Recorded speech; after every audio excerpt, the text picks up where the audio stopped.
नमस्कार दोस्तों, मैं दिव्यांश पांडे। गाइस, आज मैं आपके लिए एक और इम्पोर्टेंट टॉपिक लेके आया हुआ हूँ, इलेक्ट्रिसिटी और इम्पोर्टेंट फॉर्मूलाज। गाइस, ये इतना इम्पोर्टेंट चैप्टर है कि मैं आपको how I can express you I don't know. अगर आप क्लास 10th में हो तो आपके लिए बहुत ही इंपॉर्टेंट है। अगर आप किसी गवर्नमेंट एग्जाम की तैयारी कर रहे हो तो आपके लिए भाई इंपॉर्टेंट और भी ज़्यादा है ये। तो इसलिए मेरी बात को बहुत ध्यान से सुनना, क्योंकि बच्चों को सबसे ज़्यादा प्रॉब्लम होती है इसके फॉर्मूलाज को याद करने में। तो आज हम यहाँ डिस्कस करेंगे इलेक्ट्रिसिटी चैप्टर में जितने भी इंपॉर्टेंट फॉर्मूलाज हैं। आपके एनसीईआरटी बुक्स में कुछ दिए हुए हैं, कुछ नहीं भी दिए हुए हैं। तो आज हम यहाँ सब डिस्कस करेंगे। और दूसरी बात कि बच्चों को बहुत प्रॉब्लम होती है उन फॉर्मूलाज को याद करने के लिए, तो मैं उसका ट्रिक भी, टिप्स भी आपको मैं बताऊंगा कि आपको कैसे याद करना है और कहाँ कंफ्यूज नहीं होना है। Okay, so now let's start. तो हमारा सबसे पहला जो इंपॉर्टेंट फॉर्मूला है वो Q बराबर NE। दोस्तों, पहले मैं आपको बता दूं कि आपको इसमें सबसे पहले कुछ बातें आपको जानना बहुत अनिवार्य है कि हम किसको किससे करते हैं प्रदर्शित। तो फॉर एग्जाम्पल, आवेश को हम लोग क्यू से करते हैं प्रदर्शित। किससे? क्यू से। इलेक्ट्रॉन को ई से। एन मतलब क्या होता है? नंबर ऑफ इलेक्ट्रॉनों की संख्या। नंबर ऑफ इलेक्ट्रॉनों की संख्या। क्यू यहाँ क्या है? आवेश। आवेश, चार्ज। ई यहाँ क्या है? एक इलेक्ट्रॉन पर उपस्थित चार्ज। एक इलेक्ट्रॉन पर कितने चार्ज प्रेजेंट होते हैं वो इसका वैल्यू होती है, जो कि फिक्स है। क्या होती है? -1.6 गुणे 10⁻⁻19 कूलम। कूलम। गाइस, आपको ये वैल्यू याद रखनी है, क्योंकि आपके एमसीक्यू में ये क्वेश्चन बहुत बार पूछा गया है। ई की वैल्यू क्या होती है? आपके ऑप्शन में आपको ये प्लस भी दिया रहेगा और माइनस भी दिया रहेगा। इसलिए ये बात ध्यान रहे कि इलेक्ट्रॉन की जब वहां बात होगी, इलेक्ट्रॉन की जब बात होगी तब वहां आपका माइनस होगा, और अगर यहाँ प्रोटॉन की बात हो गई तो यहाँ प्लस हो जाएगा। इतना ध्यान रहे। बाकी यह आपका पहला फॉर्मूला है आपके इलेक्ट्रिसिटी का। जब भी आपसे पूछेगा कि कितने इलेक्ट्रॉन उपस्थित हैं, कितने कम हैं, कितने ज्यादा हैं, तो वहां इसी सूत्र का उपयोग होने वाला है। ठीक है। दूसरा यहाँ जो सूत्र आता है, क्यू का ही वो है सूत्र। क्यू का ही है। क्यू बराबर आई टी। कुछ लोगों के लिए ये फॉर्मूला एकदम नया होगा, बट अगर आप चैप्टर पढ़े हुए हो तो आप में जब पूछा जाता है व्हाट इज इलेक्ट्रिसिटी, विद्युत धारा किसे कहते हैं, तो आप वहां बोलते होगे आवेश प्रवाह की दर को। मतलब कि एक सेकंड में कितने चार्ज पार्टिकल्स प्रवाहित होते हैं, उसको हम लोग इलेक्ट्रिसिटी कहते हैं। तो सेम यहाँ पर हम जो वहां पर फॉर्मूला पढ़ते थे वो क्या था? आई बराबर क्यू अपॉन टी था। और सुविधा के लिए, ताकि हमको ये याद रहे, हमने इसको यहाँ पर शिफ्ट कर दिया। क्यू बराबर आई टी हो गया। केवल एक फॉर्मूला याद रखो, चाहे इसको याद रखो आप, चाहे इसको याद रखो आप, है दोनों एक ही। बस होता ही ना कि एक पैटर्न ध्यान में रखो, ताकि एक फॉर्मूला याद कर कर हम 2-3 फॉर्मूला और आराम से बना दें। ओके, सो पहला यह है क्यू बराबर एन ई। सेकेंड क्या है? क्यू बराबर आई टी। और तीसरा, अब किस पे हम लोग आते हैं? तीसरे पे आते हैं, जो कि बहुत ही इंपॉर्टेंट है वो भी।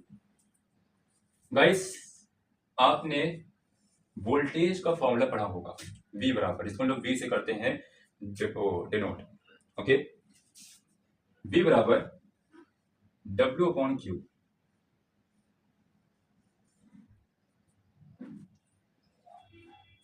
ये फॉर्मूला याद रहे। ओके, बहुत ही इंपॉर्टेंट फॉर्मूला है। और इसके आगे भी चलकर आपको इसी फॉर्मूले से एक और फॉर्मूला बनने वाला है। वो कौन सा है? अगर आपको इसमें से W निकालना हो, अगर आपको इसमें से W निकालना हो तो क्या होगा फॉर्मूला? W बराबर BQ। वैसे गाइस, अभी यहाँ बहुत शोर हो रहा है, तो आप प्लीज अवॉइड दिस साउंड।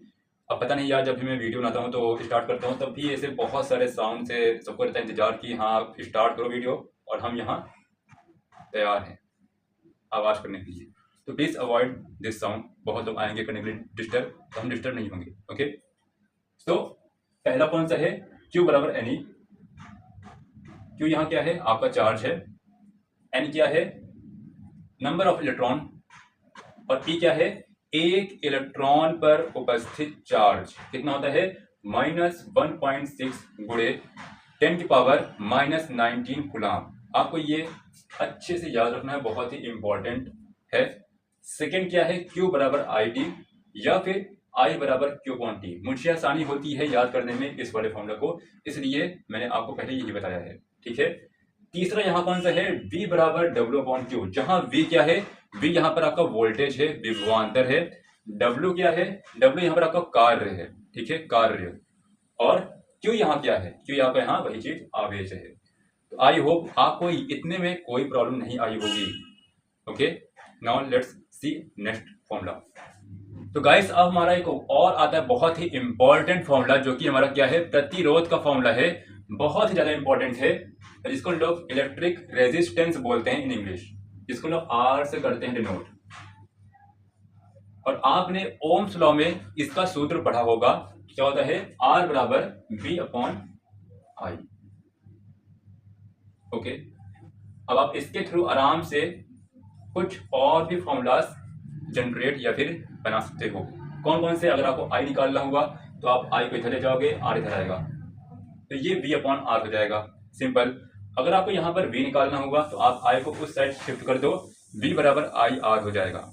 एक फॉर्मूला याद रखो, बाकी सारे फॉर्मूला अपने आप बना सकते हो बुद्धि का इस्तेमाल करके। ठीक है, नाउ यहां तक तो हो गया। अब आते हैं बहुत बहुत बहुत ही इंपॉर्टेंट फॉर्मूला पर, जिस पर क्वेश्चंस हर एक एग्जाम में आता है। आपके बोर्ड एग्जाम अगर आप क्लास 10th में, तो यहाँ तो आना ही आना एकदम फिक्स है। और अगर आप किसी गवर्नमेंट एग्जाम की तैयारी कर रहे हो तो भाई वहां भी आता है, चाहे वो NDA हो, चाहे CDS हो, चाहे आप SSC कर रहे हो, CGL हो, FCAT हो, चाहे जो भी एग्जाम हो, वहां पर इससे संबंधित क्वेश्चन आ रहे हैं। कौन सा है वो, स्पेसिफिक रेजिस्टेंस, जिसको हम लोग रो से करते हैं डिनोट। अब यहां पर डाउट क्या आता है, लोग यहां डाउट करते हैं भाई कि ये RA/L होता है या RL/A होता है। लोगों का डाउट यही होता है मेन। अब कैसे मालूम करें, बहुत ध्यान से। मैं इसको कैसे याद रखता हूं, मैं इसको रो से याद नहीं करता हूं, मैं इसको R से करता हूं याद। R क्या है, R बराबर, अगर आपको रेजिस्टेंस का सेंस मालूम है तो आप इस फॉर्मूले को आराम से याद कर सकते हो। तो जब भी स्पेसिफिक रेजिस्टेंस का फॉर्मूला लगाने के लिए आता है, मैं सबसे पहले रिकॉल करता हूं R। मैं तुरंत अपने माइंड में एक बात रिकॉल करता हूं कि हम जानते हैं कि R जो है वो इनवर्स प्रोपोर्शनल है किसके, लंबाई के। और इसके साथ साथ ये प्रोपोर्शनल किसके है, A के। मुझे इतना मैं अपने माइंड में रिकॉल करता हूं तुरंत, जैसे ही बात आती है स्पेसिफिक रेजिस्टेंस की, मैं इतनी बात अपने माइंड में रिकॉल करता हूं। जब इनको साथ साथ लिखना होता है, मैं तुरंत R प्रोपोर्शनल A/L करता हूं माइंड में, और तुरंत मैं इस साइन को हटाकर, इस साइन में हटाकर तुरंत इक्वल, और मैं यहां रो लगा देता हूं। मैं इस कॉन्सेप्ट से तुम्हें तुरंत इस R का फॉर्मूला निकाल लेता हूं। अब अगर तुमको यहां पर रो की वैल्यू निकालनी है तो आपको शिफ्टिंग करना आना चाहिए। L डिवाइड में है, यहां गया तो RL हो जाएगा, और A यहां मल्टीप्लाई में है ऊपर की ओर है, जब ये नीचे आएगा तो ये A हो जाएगा।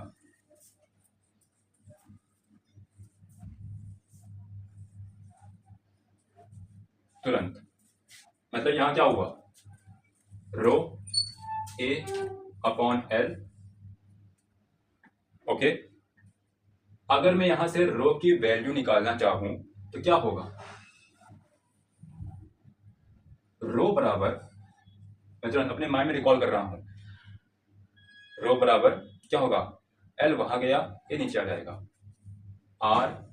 RL/A। This is our formula, और बहुत ही मोस्ट इंपॉर्टेंट है, चाहे आप किसी भी एग्जाम की तैयारी कर रहे हो, चाहे किसी भी।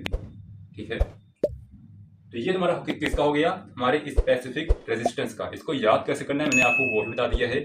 जैसे ही बात आएगी रेजिस्टेंस की, मैं तुरंत रिकॉल करता हूँ आर के इस दो कंडीशंस के, और इनको साथ में लिखकर मैं इस प्रोपोर्शनल में साइन हटा देता हूँ, रो यहाँ लगा दिया, फिर मैं शिफ्ट करके आराम से रो की वैल्यू निकाल लेता हूँ तुरंत। आपको प्रैक्टिस करना आना चाहिए, ठीक है। याद करोगे तो आप बहुत जल्दी कंफ्यूज होगे कि भाई कि आर ए अपॉन एल था कि आर एल अपॉन ए था। ये बात ध्यान रहे, मैं बहुत बार हुआ कंफ्यूज। इतना हो गया। अब आते हैं नेक्स्ट फॉर्मूले पर। सो गाइस नेक्स्ट हमारा कौन सा है फॉर्मूला, कॉम्बिनेशन ऑफ रेजिस्टेंस। बहुत ही इजी है, सबसे ज्यादा इजी यही होता है।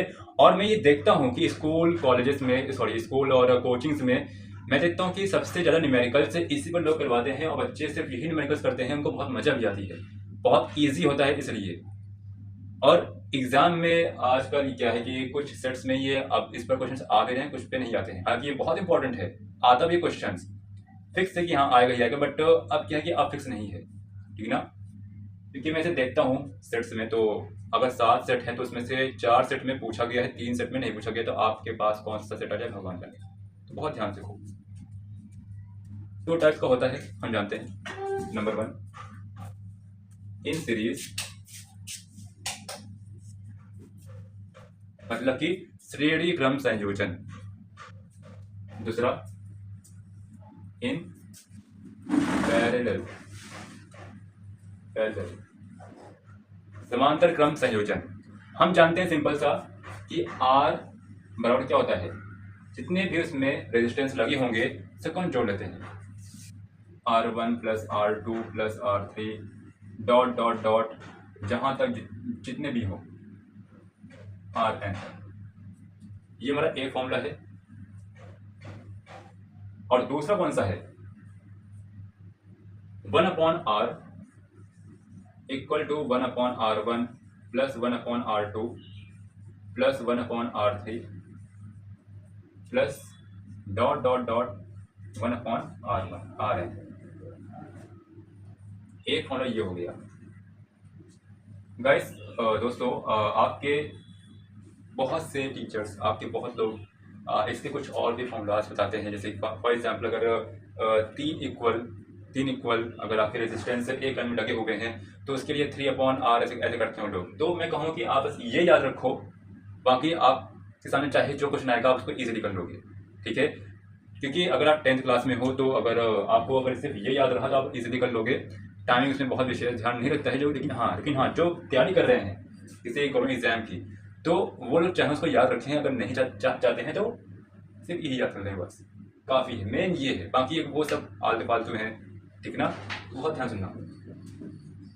हमारा ये हो गया, 2 टाइप का होता है, in series, in parallel. Or अगर जब इसकी बात होगी तो जितने भी होंगे एक सीरीज में उनको हम जोड़ लेंगे। अगर इसकी बात हुई तो 1 upon R equal to 1 upon R1 plus 1 upon R2 plus 1 upon R3 dot dot dot जितने भी लगे होंगे सबको हम लोग इसे 1 अपॉन के रूप में जोड़कर एलसीएम लेकर तब करेंगे। Okay, I hope you got it. सुनाओ, अब हम बात करेंगे यहाँ पर इलेक्ट्रिक एनर्जी की, जो कि बहुत बहुत बहुत ही इंपॉर्टेंट फॉर्मूला है।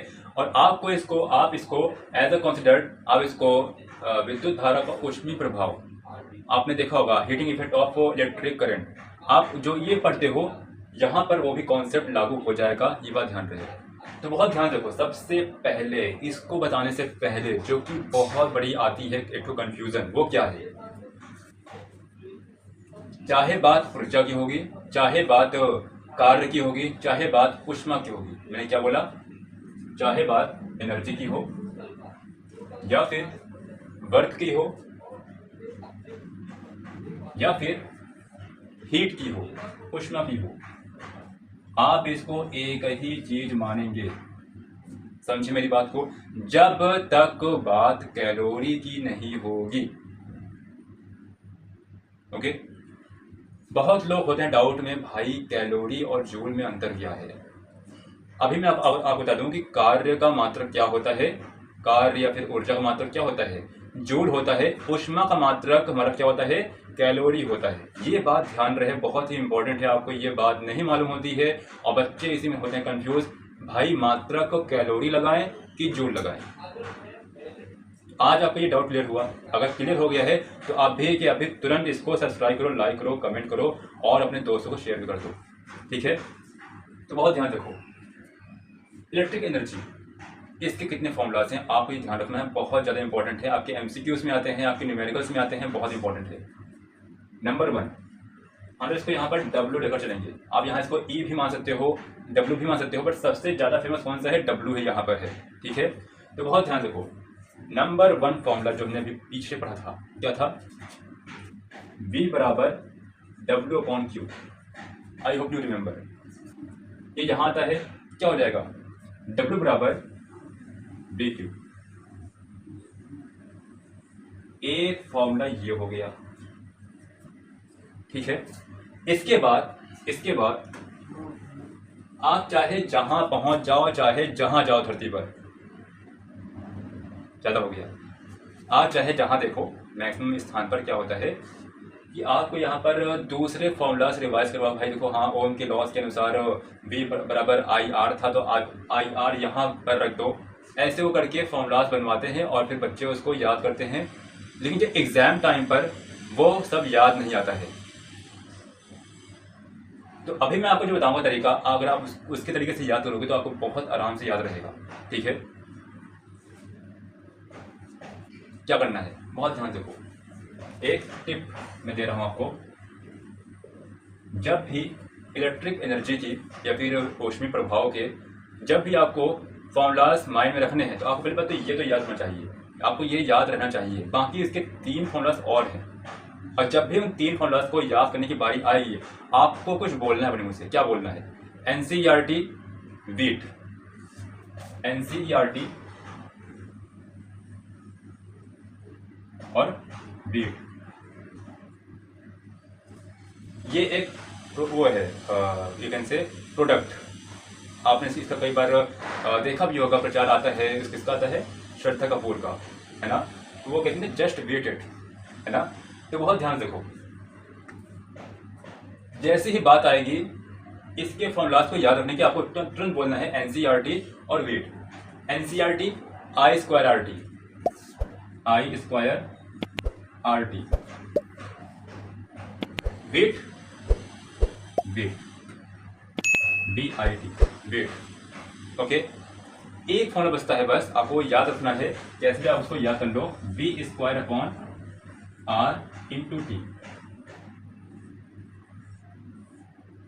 मतलब कितने फॉर्मूला हो गए?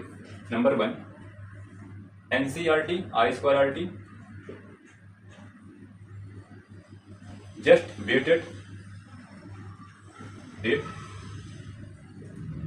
और थर्ड V²/R/T। यह आपको याद रखना है।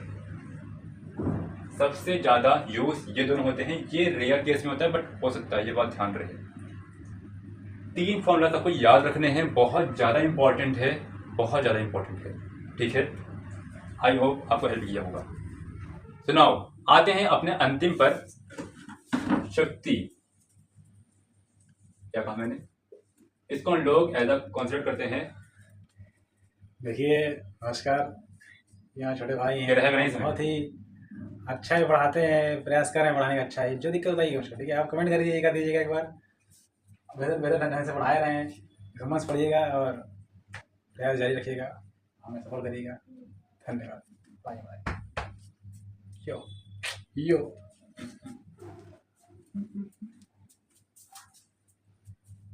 वैद्युत शक्ति, वैद्युत शक्ति। कई बार लोग होते कंफ्यूज कि भाई वैद्युत होता है कि विद्युत होता है। इतना जानते रहो, जब भी बात इलेक्ट्रिसिटी की होगी तो हम लोग वहां पर उसको हिंदी में बोलते हैं विद्युत।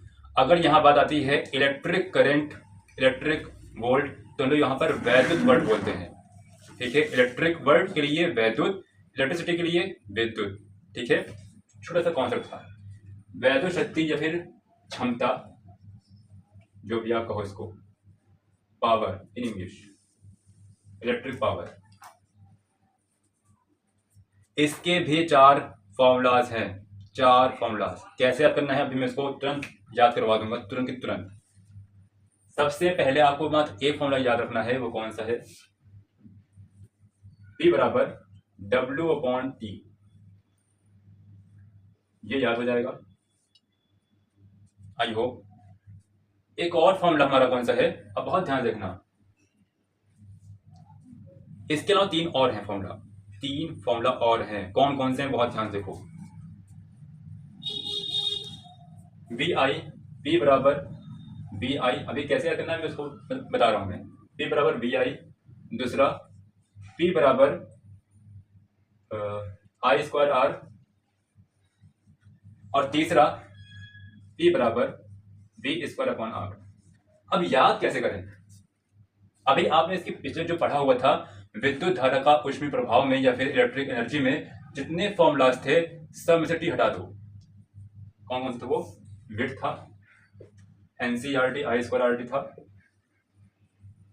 और V²/R इंटू T था। सब में से T हटा दो, आपके सारे फॉर्मूला बन गए। बस एक फॉर्मूला याद रख लो, बाकी सारे अपने आप बन जाएंगे।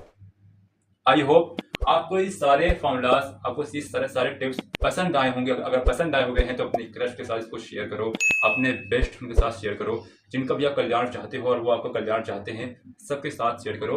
और थोड़ा मेरा भी फायदा देखो यार, हम भी तुम्हारा कल्याण चाहते हैं, तो इसको यार सब्सक्राइब और लाइक ज़रूर करना, इसको शेयर भी ज़रूर करना। धन्यवाद, मिलते हैं ऐसे और नए वीडियोस के साथ। और अगर पसंद आया हो और अगर चाहते हो कि भाई हाँ मुझे और भी ऐसे आगे मिलते रहें टिप्स, तो मुझे सपोर्ट ज़रूर करना। अगर आप सपोर्ट करोगे तो मुझे मोटिवेशन मिलेगा तो मैं यहाँ वीडियोस बनाऊंगा, वरना फिर धन्यवाद।